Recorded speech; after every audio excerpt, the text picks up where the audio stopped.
Hola, soy Francisco León, filósofo dedicado a la bioética y quería en esta breve exposición exponer las principales corrientes éticas que atraviesan la historia de la filosofía, pero sobre todo la situación en el siglo XX y en lo que llevamos de siglo XXI. Compartiré con ustedes una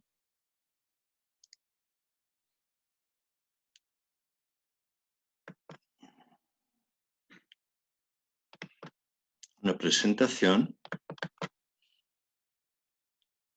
que tiene un cuadro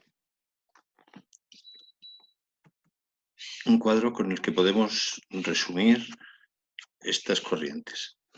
Hay tres principales líneas que me interesa que sepan bien el concepto. Uno es el idealismo, otro es el realismo y otro es el empirismo. Son diferentes, parten de la época de la filosofía griega, las tres corrientes, pero vamos a ver cómo se manifiestan en el siglo XIX, XX y en la actualidad en el siglo XXI. El idealismo parte de que somos capaces racionalmente de organizar nuestro mundo y de tener unos criterios éticos que rijan un mundo ideal que queremos que exista, de hecho. En ese idealismo hay dos corrientes principales, Hegel y Kant. Hegel, que habla de que la razón teórica es capaz de descubrir cuál es el ciclo, los ciclos de evolución de las ideas y que por tanto podemos saber en ese ciclo en qué situación estamos y qué es lo que puede ocurrir después. Podemos organizar el mundo idealmente. Kant está en ese idealismo, piensa que con la razón también se puede construir el mundo, pero con una razón práctica basada en el deber. Si cumplimos nuestro deber racionalmente, podemos construir un mundo futuro con paz entre las naciones, como dice en una de sus obras. De ahí parten idealismos y deontologismos. Deontologismos es ética basada en el deber, idealismos sería el de Hegel, por un lado, por otro lado el marxismo también es un idealismo.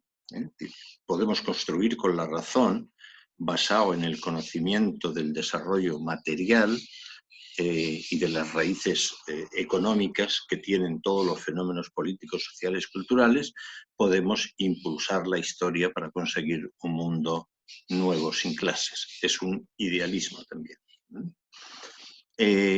Y del deontologismo es el liberalismo también, que quiere construir un mundo en paz, en libertad y con reglas universales válidas para todos. En el siglo XX, la filosofía del lenguaje sustituye a ese marxismo en gran parte. A finales del XX y sobre todo ahora en el XXI, tiene lugar una extensión de lo que es una filosofía del lenguaje, donde lo que importa es lo que se dice y cómo se dice y qué conceptos tenemos en cada palabra. Y hay otra, podemos decir, revuelta contra ese deontologismo más ideal y surge como contraposición un existencialismo. Lo que importa es lo que el hombre es en cada momento, lo que el ser humano cómo existe el ser humano. La existencia es lo importante, no la esencia ideal. Y el realismo surge de Aristóteles en los griegos, después del tomismo, y de lo que en el siglo XX es el neotomismo, que viene a decir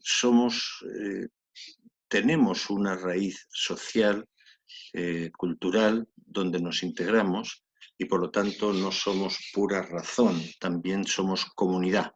Hay una corriente que es el comunitarismo, otra también es más desde el individualismo, el personalismo realista, y lo que podemos llamar más ahora en el siglo XXI una ética de los bienes básicos. Aristóteles hablaba de valores, hablaba de las virtudes, y hablaba de que la ética era cómo llegar a ser felices viviendo la virtud. Hoy en día podemos hablar de ética de bienes humanos básicos, que son los que configuran una vida realmente buena, que podemos llamar una vida humana. De ahí surgen posiciones intermedias entre el idealismo y el realismo, como es una ética de los valores, Max Scheler y otros autores. En bioética decimos que son importantes, el fundamento son los valores, después vienen los principios éticos, que serían deontologistas, y después vienen las normas. La ética de los valores, la fenomenología, distintos personalismos, el neocantismo y una corriente también importante hoy en día, a finales del XX y en el siglo XXI, la ética dialógica. Appel, Habermas, que dicen que tenemos que construir entre todos un consenso ideal de comunicación, considerándonos todos seres que tenemos esa capacidad de diálogo y por lo tanto que el otro es un ser válido para mí. Tengo que reconocerle como interlocutor válido para mí. Y por fin el empirismo, una corriente que surge también en el XIX, como estas otras, que se basa primero en el siglo XX se manifiesta como un cientificismo. La ciencia va a descubrir el sentido y la razón de todo y por lo tanto no va a hacer falta la filosofía tradicional. Es la ciencia la que nos va a responder. Esto con el tiempo tiene una menor importancia, pero todavía ahora en el siglo XXI hay gente que piensa que con la ciencia vamos a construir un hombre nuevo, un nuevo Homo sapiens, que sería el que se ha denominado en algunos autores un Homo Deus, un hombre todopoderoso que puede cambiar con la ciencia su propia naturaleza. Por otro lado, el utilitarismo.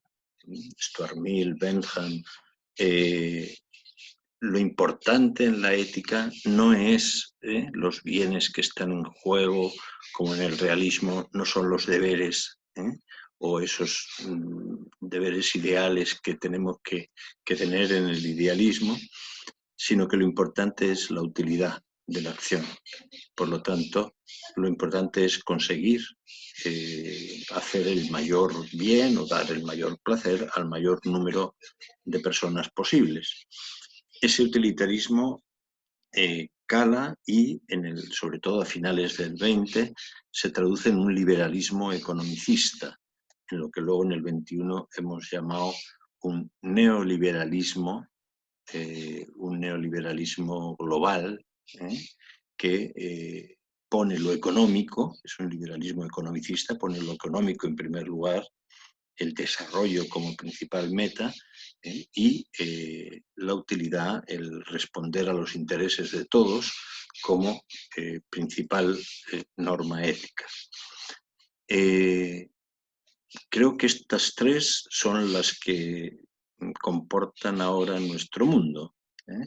La ética dialógica desde la teoría deontologista, esos personalismos, esa ética de los bienes básicos, que sigue siendo importante, no solo el deber, la ética también son valores, y el utilitarismo que nos lleva a considerar más los intereses, podemos decir, de todos, no solamente los nuestros, pero los intereses, no tanto los valores o no tanto los compromisos éticos o principios éticos.